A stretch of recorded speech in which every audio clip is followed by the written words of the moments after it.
Hi everyone, my name is Mo Stein and I am a German journalist and I like politics and elections all over the world.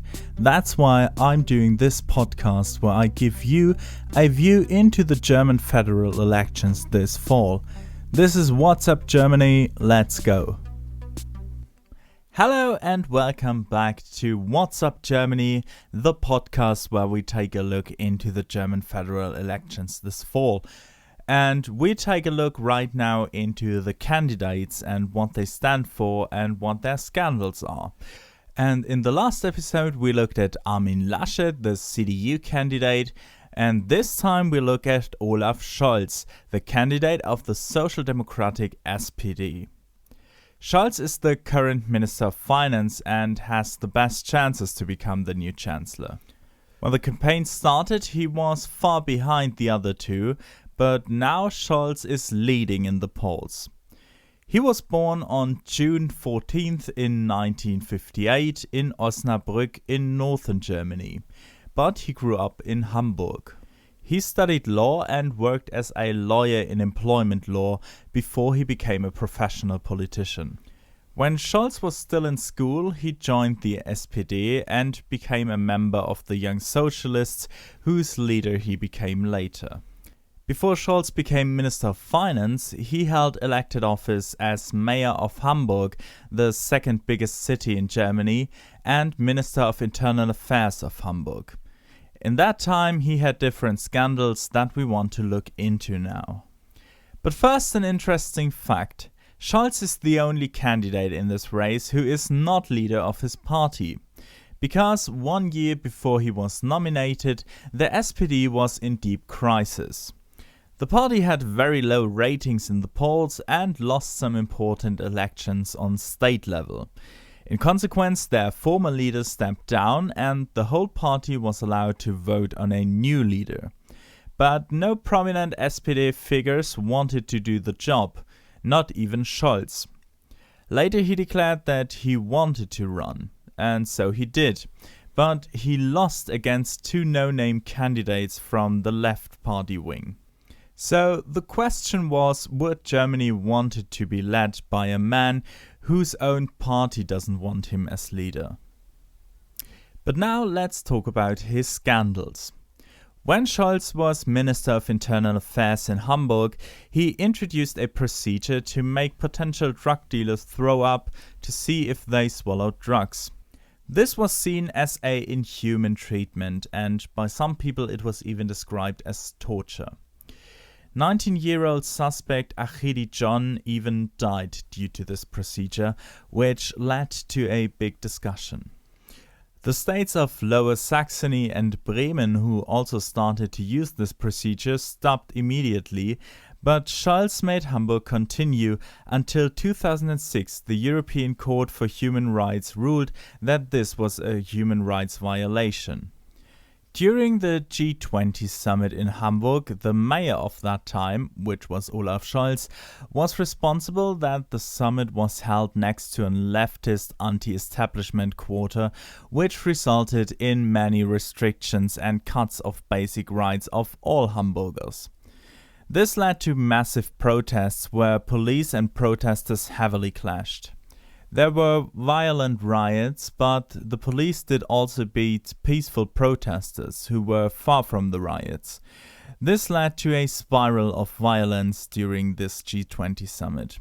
To this day, none of the 169 police officers that were accused of police brutality were prosecuted. Then there was the Wirecard Scandal in 2019, and at that time Scholz was already Minister of Finance. Wirecard was a provider of online payments who made up 1.9 billion euros that, according to the company, were their Asian business. But the company didn't operate in Asia at all. Most of the leaderboards are arrested, as this is one of the biggest finance scandals in the German history. But one of the CEOs, Jan Marschalek, escaped and is on the run to this day. Scholz, as Minister of Finance, was in charge of the Federal Finance Bureau that should prevent these cases. but it turned out that members of the finance authority held shares of the company.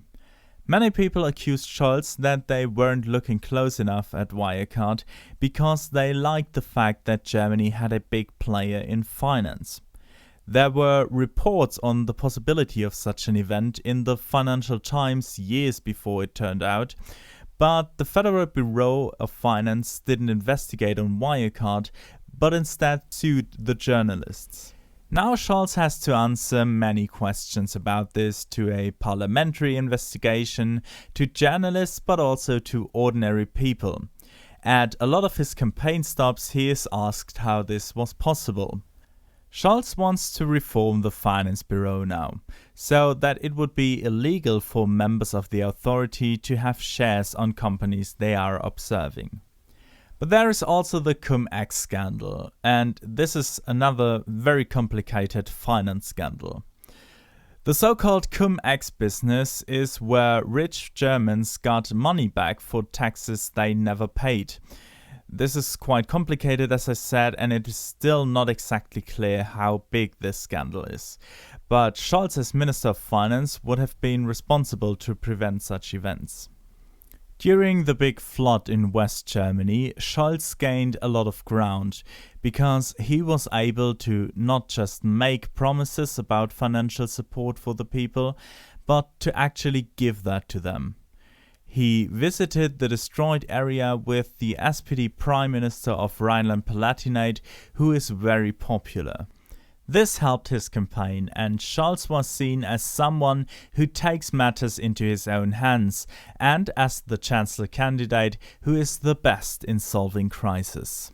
Since then, Scholz is leading the polls by a big margin, but the margin got a bit smaller when a few weeks ago the police searched the buildings of the Ministry of Finance.